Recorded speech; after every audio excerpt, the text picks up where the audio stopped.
Director sir प्रकाश मुकुल, मेरी सहकारी doctor Charu Smita Malik, doctor Jyotitai Kulkarni, Yogesh, because Yogesh was very instrumental to bring all of us to this auditorium. हमारे principal, शिक्षणाधिकारी, principal government college of education और आप सभी, मैं आपको नए साल की शुभकामनाएं देती हूँ. खरं तर महाराष्ट्र कोणीतरी बोललं सर प्रकाश मुकुंद सरांनी तर फारच म्हणजे गदगद झाली मी की महाराष्ट्र माहेर आहे तुमचं. बघा तुम्ही लोकांनी पाठवलंय मला तर तुमच्या समोर मला परीक्षा पण देता आली पाहिजे, कारण आपणच बोललात की आम्ही आमचं नेतृत्व करायला दिल्लीत पाठवलं. आता दिल्लीचा किल्ला सर केल्यानंतर परत इथे येऊन आपल्याला आपली परीक्षा द्यावी लागेल, म्हणजे माझी, आणि मी ती तुमच्या समोर देते, कारण तुम्हाला पूर्णपणे माझं मूल्यमापन करण्याचा अधिकार आहे, कारण तुमची आहे मी. आणि समजा चुकलं तर तुम्हाला हृदयात पण ठेवायचं, बोंबाबोंब नाही करायची.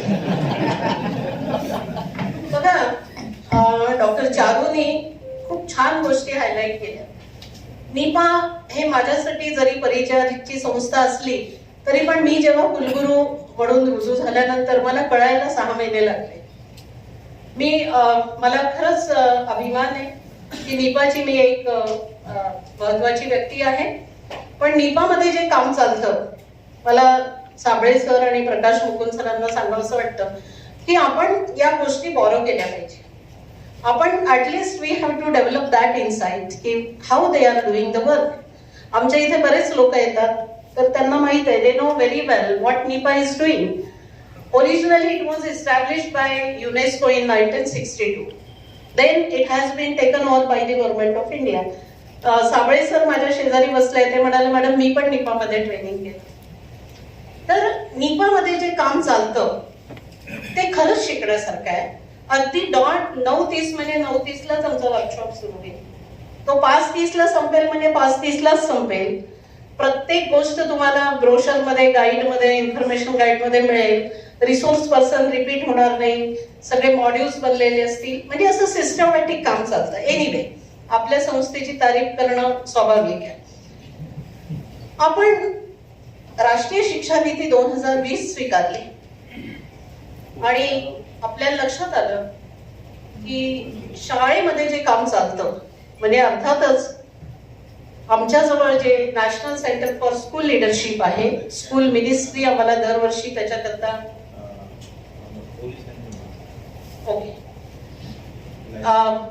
Government of India school ministry जो हमें अनुदान देती है, हिंदी बोला ऐसी रिक्वेस्ट है. ये अनुदान देने के कारण हमारा ये national centre for school leadership काम करता है और देश भर में 30 से ज्यादा हमने स्कूल लीडरशिप एकेडमीज इस्टेब्लिश की. मित्रों, आपको बताने के लिए खुशी होती है क्योंकि both of us, our institute and NCERT, they are in the same campus, but no one competes with NIPA. We have our own identity. बहुत बार लोगों को ये कंफ्यूजन होता है कि NCERT कैंपस में NIPA है, थोड़ी दिन के बाद आपको हमारा एक अलग ओरा दिखेगा, हमारी बिल्डिंग बन गई है और बहुत ही अच्छे से हम लोग हमारी आइडेंटिटी लेकर आगे चलेंगे. मैं बहुत कृतज्ञ हूँ. मेरे साथ डॉक्टर मलिक है यहाँ पे, और मैं निपा के प्रति भी कृतज्ञ हूँ, महाराष्ट्र राज्य के प्रति भी कृतज्ञ हूँ, क्योंकि उन्होंने, राज्य ने मुझे संभाला, इसलिए मैं आप सबके प्रति भी कृतज्ञ हूँ, क्योंकि आप मेरे सब कुछ हैं. जिस राज्य से मैं पढ़ी लिखी, मेरा बॉर्न एंड ब्रॉट अप हुआ, मैं यहाँ से बाहर गई, तो मैं आपके प्रति बहुत आदर व्यक्त करती हूँ. राष्ट्रीय शिक्षा नीति आई तो हमें थोड़ा सा संभ्रम या कंफ्यूजन या थोड़ा सा एंजाइटी या डेस्परेट हो गए हम लोग कि ये राष्ट्रीय शिक्षा नीति क्या है. 2020 की नीति कुछ अलग है, कुछ अलग बोल रही है. फिर कोठारी कमीशन का क्या हुआ, न्यू एजुकेशन पॉलिसी का क्या हुआ, तो मुझे याद आता है, हम सभी जानते हैं कि कोठारी कमीशन में एक बड़ी टैगलाइन थी, the destiny of India is being shaped in हर क्लासरूम. अभी थोड़ा सा एक पहला ही पैरा आप पढ़ोगे नीति का, तो उसमें एक बहुत अच्छी लाइन दी है, we have to instil the spirit of being an Indian. वहां कहा था कि भारत का भविष्य कक्षा में होने वाला है, निर्माण करना है। और आज हम पॉलिसी में ये बात कर रहे हैं कि हमें सबको लगना चाहिए कि मैं भारतीय हूँ, हमारे आने वाले बच्चे उनको ये फीलिंग आना चाहिए कि मैं भारतीय हूँ। तो आप मेरे को पूछ सकते हैं कि वेयर वी आर रॉन्ग। अभी देखिए मनपा के स्कूल ने बहुत जय जय महाराष्ट्र मासा, क्या हुआ हमको स्फुरण आलं, ज्याला मराठीत स्फुरण म्हणतो, हिंदी में मेरे को मालूम नहीं, स्पिरिट कहेंगे आप इंग्लिश में, जय जय महाराष्ट्र मासा। हम सब मिलके सब स्टेट, हमारे 30 स्टेट्स बाहर जाएंगे तो हम हमारा भारत महान बोलेंगे, है ना। तो ये स्पिरिट की बात है और ये स्पिरिट आना चाहिए। मुझे याद है कि स्कूलों की किताबों में प्रतिज्ञा थी, भारत माझा देश आहे, सर्व भारतीय माझे बांधव आहे, विविधतेनं नटलेल्या संस्कृतीचा मला अभिमान है। क्यों बोलते थे हम लोग, क्या होता था उससे? देखिए भारत की एक खुद की पहचान है। 25 खत्म हो गए, 26 में आए, 25 को न्यूज आ रही थी कि we are at 4th in और with reference to our economy. Next आने वाले समय में 3rd इकोनॉमी होने वाली। जब डोनाल्ड ट्रंप के बाजू में जिनपिंग, उसके बाजू में जर्मनी का राष्ट्राध्यक्ष और राइट साइड में हमारे मोदी जी खड़े थे, हमें देखिए सबको गर्व हुआ कि हम 4थे नंबर पे हमारी इकोनॉमी लाके रखे। तो उसका दृश्य स्वरूप कॉन्क्रीटाइजेशन यदि देखते हैं तो हमें पता चलता है it is not only because of contribution of our honourable PM, but contribution of last person who belongs to village, who belongs to tribe, who belongs to Kerala, who belongs to Manipal, who belongs to Meghalaya। और ये सबके प्रयासों से हम लोग यहाँ तक पहुंचे। आज ये प्रथम यानी जो प्रथम अरोरा सेंटर ऑफ एजुकेशन है या पेस है, ये पेस में भी मैंने देखा, मैं उनको भी धन्यवाद देती हूँ। पहले तो मैं मीपा को धन्यवाद देती हूँ कि उन्होंने नीपा से आग्रह करके यहाँ ये प्रोग्राम किया। तो कहने की बात है, मुझे जो विषय दिया है कि नेतृत्व विकास और भारतीय ज्ञान परंपरा, मैं इस पे आती हूँ क्योंकि समय कम पड़ेगा। मैंने प्रतिज्ञा का उदाहरण आपके सामने रखा है। हमारा क्या ऑब्जेक्टिव था, क्या उद्देश्य था प्रतिज्ञा कहने का? प्रतिज्ञा कहने का और कहलवाने का ये उद्देश्य था कि सब बच्चे हमारे भारत के बारे में जाने। भारत में जो एक एकता है, एक समन्वय है, भारत एक राष्ट्र है, एक देश नहीं। और ये भारतीय राष्ट्र बोध की अवधारणा जो है वो बच्चों को समझे। पर हम देखते हैं आज ये हमारा ब्रेन ड्रेन पूरा, बच्चे जा रहे हैं बाहर, कुछ मालूम नहीं उनको देश में क्या हो रहा है, माता पिता ओल्ड एज हो गए, बहुत सारी चीजें, उस पर मैं ज्यादा बहस नहीं करूंगी। मैं 2 या 3 उदाहरण आपको देकर why it is needed to integrate IKS component in our curriculum pedagogy etc etc वो मैं बताने की कोशिश करूंगी क्योंकि मुझे वो विषय दिया गया है। मैंने बहुत अच्छे से क्लैरिफाई किया कि destiny of India is being shaped in हर क्लासरूम, और अभी हम लोग कह रहे हैं कि we have to instil the spirit of being Bharatiya. अभी देखिए अपने सामने 2 सर्कल आप निकालिए, थोड़ी ये चारू है ना, बहुत बार वर्कशॉप लेके तो मुझे भी थोड़ी वैसी आदत हो गई। 2 सर्कल जस्ट इमेजिन करिए आप अपने सामने, एक सर्कल है इंडिया का और दूसरा सर्कल है भारत का। जस्ट इमेजिन करो आप, हम बहुत बार क्या करते हैं, भारत के सर्कल से निकलकर इंडिया में चले जाते, इंडिया के सर्कल से निकलकर भारत में आते। इमेजिन करिए ये क्यों होता है? ऐसा लगता है कि इंग्लिश में बोलने से मेरा एक अलग इंप्रेशन होगा, मैं पढ़ा लिखा लोग समझेंगे, लोगों का परसेप्शन मेरे बारे में बदलेगा। भाई ठीक है, तो बहुत अच्छा बोलेगा, पर तेरे थॉट में कुछ है, सब्सटेंस है, तो समझेंगे लोग। मैं बहुत आइडियली भाषण दूंगी और कल नीपा में गायब रहूंगी, मेरी अटेंडेंस में लगा दूंगी कहीं से भी और बोलूंगी हाँ मैं तो आ गई, तो मेरे भाषण का क्या मतलब है? You put any one of you in my place and he or she will behave like same. तो what is the ultimate result? मेरा कमिटमेंट क्या है, मेरी अकाउंटेबिलिटी क्या है?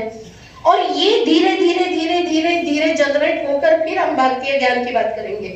मैं 2 उदाहरण देती हूँ और उसके बाद इमीडिएटली विषय को हाथ लगाती हूँ। हमने देखा 1895 में नाम सुना होगा आपने, आचार्य प्रफुल्ल चंद्र रे स्कॉटलैंड के एक बहुत ही एडिनबर्ग यूनिवर्सिटी से पढ़ के आए। उनको आप फादर ऑफ केमिस्ट्री भी बोलते हैं। हमारे बच्चों को मालूम होना चाहिए या नहीं कि भाई हमारे यहाँ भी बहुत बड़ा नाइट्राइट पे काम करने वाला साइंटिस्ट भारत का स्कॉटलैंड जाता है, हिंदू बंगाल केमिकल्स या हिंदू केमिस्ट्री का बुक लिखता है और पूरी पढ़ाई उसकी स्कॉलरशिप के आधार पर होती है। वो भारत वापस आता है। अभी उनका जो ओरिजिन है वो बांग्लादेश में है। फिर भी आचार्य प्रफुल्ल चंद्र रे विदेश में पढ़ने के बाद भारत में आए। उनको एक बहुत बड़े कन्वेंशन में बुलाया गया और बताया कि आपको बोलना है। उन्होंने कहा मैं आपका जो भी आपकी मेरे बारे में जो अंडरस्टैंडिंग होगी कि मैं स्कॉटलैंड से पढ़ के आया हूँ, बहुत विद्वान हूँ, तो मैं इंग्लिश में नहीं बोलूंगा। ये शायद मुझे लगता है, मुझे पूरी जानकारी नहीं है कि ये हटाया भी गया है, यानी दस्तावेज में से इसको निकाली गई है ये चीज, क्योंकि हमारे पे जो एक ब्रिटिश इम्पैक्ट था वो ऐसा था कि हमारे बहुत सारे चरित्र जो थे, पर्सनालिटी जो थे, हमारी जो परंपरा थी, ज्ञान था, उसको छुपाया गया। मुझे पूरी जानकारी नहीं है, पर आचार्य प्रफुल्ल चंद्र रे ने डिनाई किया। मैं इंग्लिश में बात नहीं करूंगा। मुझे बुलाना चाहते हो तो केवल और केवल मैं इंग्लिश में बात नहीं करूंगा, मैं हिंदी में बात करूंगा। आपको स्वीकार है तो मैं आऊंगा, नहीं तो नहीं।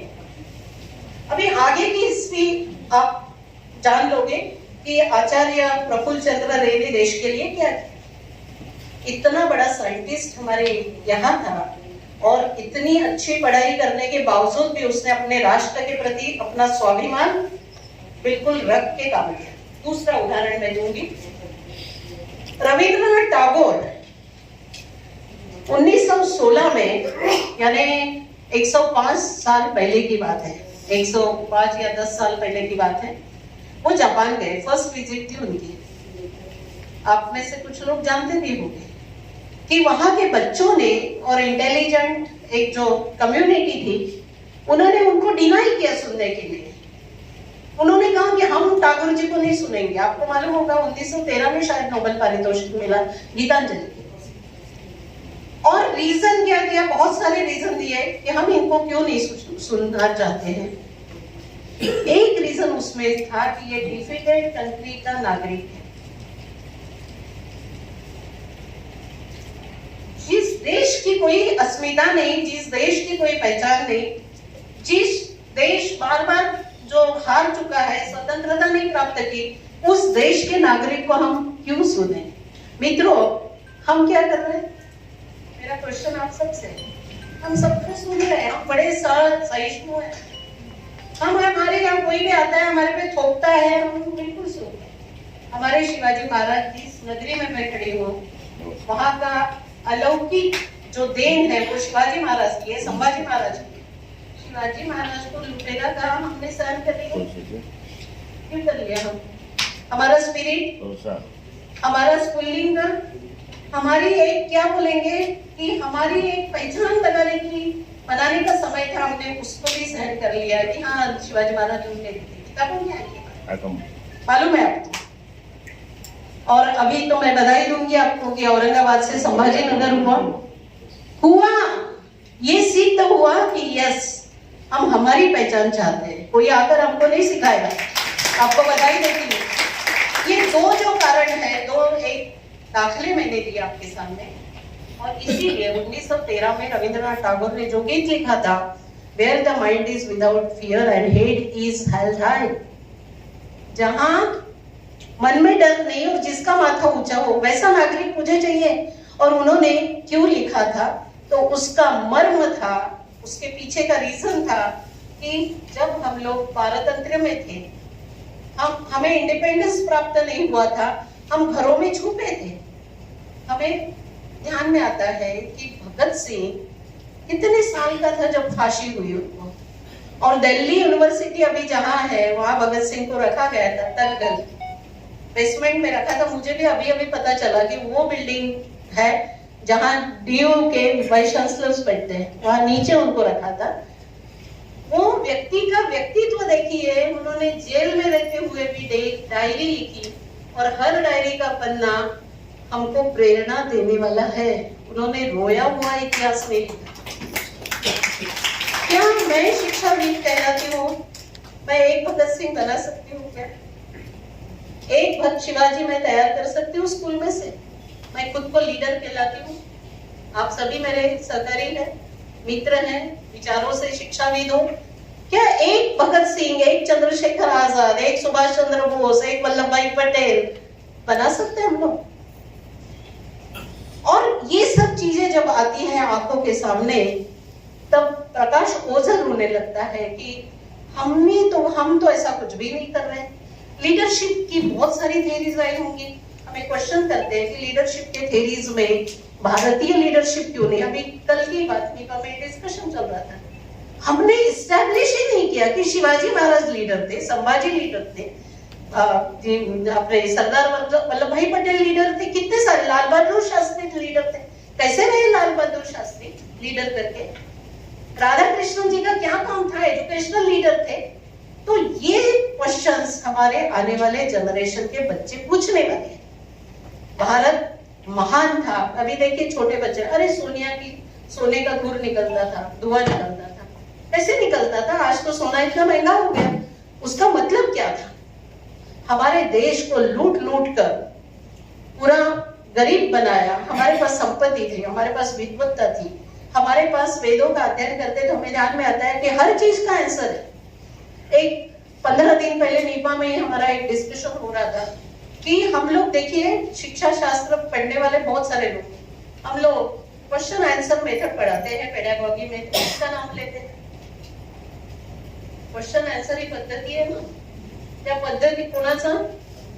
अजून सॉक्रेटिस। आपल्याला आता याचा विचार करायचा आहे की जेव्हा आपण भारतीय ज्ञान परंपरेचा विचार करू तर आम्हाला आमची पद्धती द्यायची। आम्ही डेव्हिन, प्लॅटोन, रुसोचा विचार करतो, रवींद्रनाथ टागोरांचा विचार का नाही करत आम्ही? कारण त्यांनी नॅचरलिझमचा पुरस्कार केला। सॉक्रेटिसची प्रश्न पद्धती आमच्यातले खूप कमी लोक सांगू शकतात कि सॉक्रेटिस का पर्याय हमारे यहाँ संस्कृत में था। हमारी गुरुकुल पद्धति में क्या था? क्वेश्चन आंसर ही चलते थे, संवाद होता था। और संवाद is also one of the best impactful methods of teaching. हमें ये कभी किसी ने बताया ही नहीं। और इसीलिए मित्रों, ये आईकेएस जो है, वो आईकेएस का इम्पोर्टेंस हमारे पाठ्यक्रम में है कि बच्चों को हमें लगे, हमारे बच्चों को ये समझ में आए कि भारत देश महान है। मैं कुछ पॉइंट्स आपके सामने रखती हूँ। आपने सभी शाला से संबंधित है तो national curriculum framework 2020 specially for foundational stage 2022 में फाउंडेशनल स्टेज का एनसीएसएफ आया और 23 में पूरे स्कूल के लिए है, जो अभी बीएड में भी पूरा एक स्ट्रक्चर बदल रहा है, पेडागॉजी का स्ट्रक्चर बदल रहा है ना, 5+3+3+4 ये स्ट्रक्चर आया है। उसमें आप पढ़िए, नेट पे भी है ये डॉक्यूमेंट।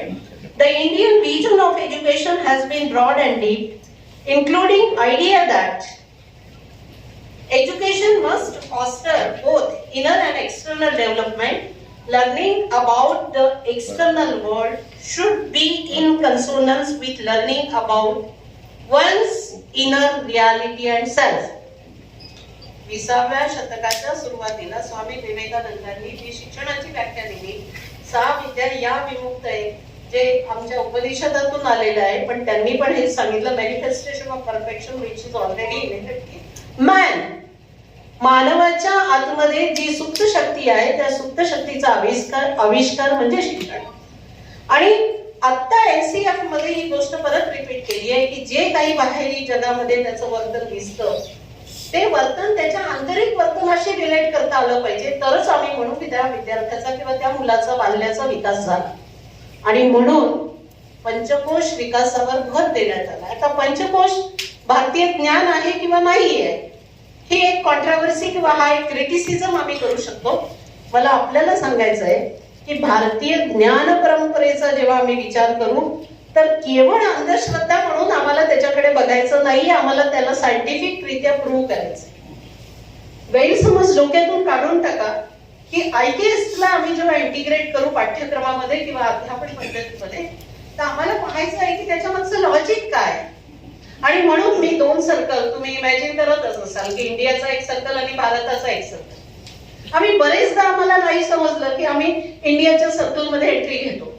नहीं ये हमारे यहाँ ऐसा ही चलता था, आप जो कह रहे ना वो बिल्कुल सही है. आणि जेव्हा मग आम्हाला काही दुष्परिणाम मोबाईल मिळाले, नाही आमची परिवार पद्धती किती चांगली होती, कोविड मध्ये तर आम्ही त्याच्याच पुढे वाचलो, आणि मग माझा मुलगा आणि सून माझ्याजवळ राहतात, हे तर आमचंच आहे ना, हे आमचे संस्कार आहे, आम्ही लागलीच भारत या सर्कलमध्ये. मित्रांनो, आपल्याला IKS डिव्हिजन पण आमच्याकडे निपाकडे आलेलं आहे. त्याच्यामुळे मी तुम्हाला सांगू इच्छिते, आज पूर्णपणे परदेशामध्ये परदेशातले लोक they are eager to learn our Indian system. आणि विशेषतः आम्ही सगळं देऊ, हो, पैसे देऊ, ज्ञान देऊ, इन्स्ट्रुमेंट देऊ, एअरक्राफ्ट देऊ, सगळं देऊ, पण परिवार व्यवस्था आम्ही नाही देऊ शकत, ती आमची आहे. आणि परिवार व्यवस्थेचा जर तुम्ही विचार केला तर this is the biggest USP of Bharat. आणि म्हणून पंचकोश विकासाकडे जर आलो तर अन्नमय कोश, प्राणमय कोश, मनोमय कोश, विज्ञानमय कोश आणि आनंद कोश, नॅशनल करिक्युलम फ्रेमवर्क या डॉक्युमेंट मध्ये पंचकोशात विकास दिलेला आहे. And it has been borrowed from Shikshavalli, Taittiriya Upanishad Shikshavalli या ग्रंथातून घेतलेला आहे. What I want to highlight here, what the content you select for IKS or introducing IKS, you have to think about the reference, where it is rooted, where it is located, what is the scientific significance of that particular component. You have to test yourself. I should be able to mention the name, reference, page, document, manuscript, then and then the person sitting before me will rely. आणि म्हणून आपल्याला भारतीय परंपरा आणि नेतृत्व, आपण सगळे, मी जो रोल करते त्याच्यापेक्षा तुमचा रोल खूप महत्वाचा आहे. कारण की तुम्ही शालेय व्यवस्था बघताय, आणि आता मॅडमनी मगाशी छानपैकी सूत्र सांभाळताना म्हटलं की मनपाची शाळा पण आला कुठेतरी, पण मनपाच्या शाळेतली मुलं इतकं चांगलं प्रदर्शन करतात, डेमॉन्स्ट्रेट करतात. का करतात? तर कोणीतरी भेटलाय त्यांना.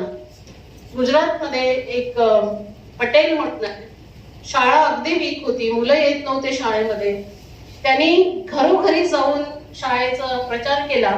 जिथे झाड दिसेल, जिथे शेड दिसेल, तिथे मुलांना घेऊन शिकवलं. असं करत करत त्याची शाळा एवढी मोठी झाली. राजेश पटेल असं काहीतरी नाव आहे, आणि गोथराच्या तिथे तो काम करतो. त्याला राष्ट्रपती पुरस्कार मिळाला 3 वर्षापूर्वी.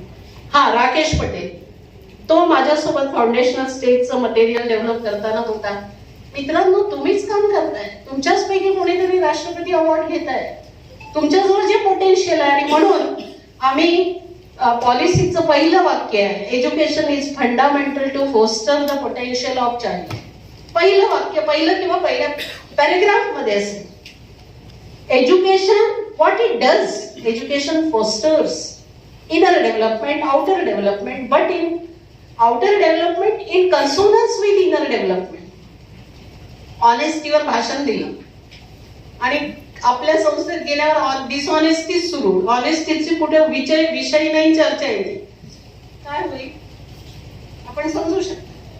भाषण देणं आणि कीर्तन करणं, आणि आपण प्रत्यक्ष जे जीवन जगतो त्यात ती मूल्य आहेत की नाही, ती दिसते की नाही, ते एक्सपोज होतं की नाही. आणि आपल्याला माहित आहे की ऍट अ टाइम आपण जेव्हा वर्गात उभं असतो तर आमचे कमीत कमी 50 विद्यार्थी असेल तर 100 डोळे आणि 100 कान आम्हाला ऐकत असतात की ह्या मॅडम तर बस फोकॅलॉजिस्ट आहे, ते भाषण देतील आणि उद्या काय तर काही नाही. आणि म्हणून प्रत्येक गोष्ट शालेय नेतृत्व, तुम्ही म्हणाल तुम्ही तर हायर एज्युकेशन मध्ये काम करता निपामुळे, तुमची काय जबाबदारी आहे, आमचा प्रयत्न आहे. आम्ही पॅशनेट आहोत किंवा इमानदार आहोत असं मी म्हणणार नाही, पण शालेय नेतृत्व जर सापायला गेलं तर निश्चित वरती येणारा जो क्राऊड आहे, मुलं आहेत, ती आमची चांगली राहतील. आणि हे सगळं पाहत असताना 2-3 गोष्टी ठेवते आणि मग मी संपवते. पॉलिसीमध्ये आपल्याला माहित आहे to align with the global agenda. This policy has been made and that agenda is what? Agenda for Sustainable Development adopted by India in 2015 seeks to ensure inclusive and equitable quality education and promote lifelong opportunities for all by 2030. माझं व्यक्तिगत मत आहे, हा देश ज्ञानेश्वराची परंपरा लाभलेला हा राज्य, हे राज्य ज्या ज्ञानेश्वरांनी वयाच्या कितव्या वर्षात माहित आहे तुम्हाला? पसायदान मागितलं, आता विश्वात्मके देवे येणे वरे वाग्यद्य तोषावे तोषोनी मजलावे पसायदान. आम्हाला बाहेर आता सांगतात की सस्टेनेबल डेव्हलपमेंट बद्दल बोला. आमच्यामध्ये इनहेरंटली या गोष्टी आहे, IKS आहे आमचं. आमच्या व्हॅल्यूज तशा आहे. सूर्याला अर्ध्य देणं या आमच्या व्हॅल्यूज आहे, आमची परिवाराची पद्धती आहे. पण सायंटिफिकली सांगा, जर तुळशीला पाणी का घालायचं तर लोक म्हणतील अरे हे काय IKS आहे, ही कोणती परंपरा आहे, हे कोणते ट्रॅडिशन्स आहे, याचा काय संबंध लावतात? तर you should have that competence to justify why you are doing that particular ritual. आणि मग आपल्या लक्षात येईल की यस, आम्ही समोरच्याला पटवून देऊ शकलो पाहिजे, ही माझी पद्धती आहे, ही माझी जीवन पद्धती. अन्नमय कोश काय आहे? अन्नमय कोशामध्ये सांगितलेलं आहे की मुलाला किंवा त्या बालकाला कसं जेवण असलं पाहिजे, कसं जेवण दिलं पाहिजे. प्राणमय कोश का आवश्यक आहे? आणि सगळ्यात शेवटचा आहे आनंदमय कोश. हे जर आम्ही सगळे 4ही कोश सांभाळले तर 5वा कोश जो आहे तो त्या विद्यार्थ्याचा विकास करणारच होईल, त्याला आनंद येईल. आज आपण फेसबुक उघडा, झोप येत नाही, असं रील येईल ना की झोपेसाठी काय करावं, फेसबुक बंद करा. पहिल्यांदा आम्ही ते फेसबुक मनसोक्त पाहिलं आणि आता मात्र आम्ही परत त्याच्यावर येतो की फेसबुक बंद करा. म्हणजे आम्हाला कुठे शांतीच नाहीये. आणि म्हणून आमची जी दिनचर्या आहे ती दिनचर्या आमची परंपरा होऊ शकते, तो आमचा आधार होऊ शकतो. आणि त्या आधारावर आम्ही सांगू शकतो की Bharat is totally different. You have to learn from us, not necessary की we will learn from you. आणि म्हणून what we aspire to be a good leader, to be a good teacher, to be a good administrator, to be a good politician, to be a good officer, what? Basically, if this question comes to me, I aspire to be a good teacher. सगळे काही पद होऊ द्या, पण पहिले basically तो टीचरच असला पाहिजे. आणि म्हणून sustainable development goal number 4, it focuses on quality education. If we wish to bring quality, starts from zero. आणि म्हणून अतिशय इम्पॉर्टंट आहे की शालेय नेतृत्व ज्यांच्याकडे आहे ते भविष्य निर्माते आहे. मी सुरुवातीला सांगितलं तुम्हाला की destiny of India is being shaped in हर classroom. Now we have to still the spirit of being Bharatiya, being Indian म्हणणार नाही मी. तर मग they very easy to take entry from circle of India to Bharat. मला वाटतं सफिशियंट आहे आणि खूपसं बोलता येईल. फक्त एक गोष्ट मी सांगते तुम्हाला की हे डॉक्युमेंट होण्याच्या आधी राष्ट्रीय शिक्षा नीतीचं पहिलं डॉक्युमेंट निपामध्ये तयार झालं. लांबलचक 400 पानाचं डॉक्युमेंट होतं आणि त्याच्यामध्ये श्री अरविंदो असेल, श्री रवींद्रनाथ टागोर असेल, विवेकानंद असेल, हे सगळे उदाहरणं त्यात होते. आणि म्हणून आम्ही निपामध्ये काम करत असताना आमच्या समोर एक क्वेश्चन विचारतात की काल परवाच आम्ही डिस्कस केलं निपामध्ये बसून की लिडरशिपचे सगळे वेस्टर्नच मॉडेल आहे. आता आम्हाला एस्टॅब्लिश करावं लागेल की यस, शिवाजी लीडर होते, शिवाजीमध्ये नेतृत्व होतं, शिवाजी चांगले ऍडमिनिस्ट्रेटर होते, शिवाजीमध्ये समन्वय होता, शिवाजी लोकांचे मन समजून घेत होते. ह्या सगळ्या गोष्टी आम्ही जोपर्यंत इस्टॅब्लिश करत नाही तोपर्यंत समोरच आमच्यावर विश्वास करणार नाही. मित्रांनो, एक शेवटचं बोलून मी थांबते की आपल्याला माहित आहे की अरविंदोनी इंटिग्रल एज्युकेशनची गोष्ट केली आणि ते इंटिग्रल एज्युकेशन नंतर काही वर्षानंतर पंडित दीनदयाल उपाध्यायांनी तो विषय मांडला की शरीर, मन, बुद्धी आणि आत्मा याचं शिक्षण झालं पाहिजे. आणि आज आपल्याला लक्षात येतं की जेव्हा आपण हँड, हार्ट आणि हेडचा विचार करतो आणि सगळ्या गोष्टींचा विचार करतो, तेव्हा आपल्याला या चारही गोष्टींमध्ये समन्वय साधता आला पाहिजे. जेव्हा जेव्हा तुम्ही IKS चा विचार कराल, मी सांगितल्याप्रमाणे नाही तर इतरही रेफरन्सेस उपलब्ध आहे. आपल्याला त्याच्यामागचं लॉजिक, त्याच्यामागचं विज्ञान, जसं मी आचार्य प्रफुल्लचंद्र रेचं उदाहरण तुम्हाला दिलं, आपल्यापैकी किती लोकांना माहित होतं नव्हतं, मलाही नव्हतं माहित, मी पण वाचलं, पाहिलं, शोधलं की एवढे मोठे मोठे रामानुजन आपल्याला माहित आहे, शून्याचा शोध भारताने लावला. पण केवळ तेवढं होऊन होणार नाही, त्याच्या पलीकडे जावं लागेल. त्याच्या पलीकडे आपल्याला अभ्यास करावा लागेल, अध्ययन करावं लागेल आणि सगळ्यात महत्वाचं म्हणजे इस्टॅब्लिश करावं लागेल. आपण जोपर्यंत ती गोष्ट स्थापित करत नाही तोपर्यंत दुसरी मंडळी आपल्यावर विश्वास ठेवणार नाही. मला वाटतं इथे थांबावं, कारण अधिकारी पण सर पण आलेले आहेत. आपण छानपैकी प्रतिसाद दिला आमच्या निपाच्या NCSL ला. मी आपली मनपूर्वक आभारी आहे.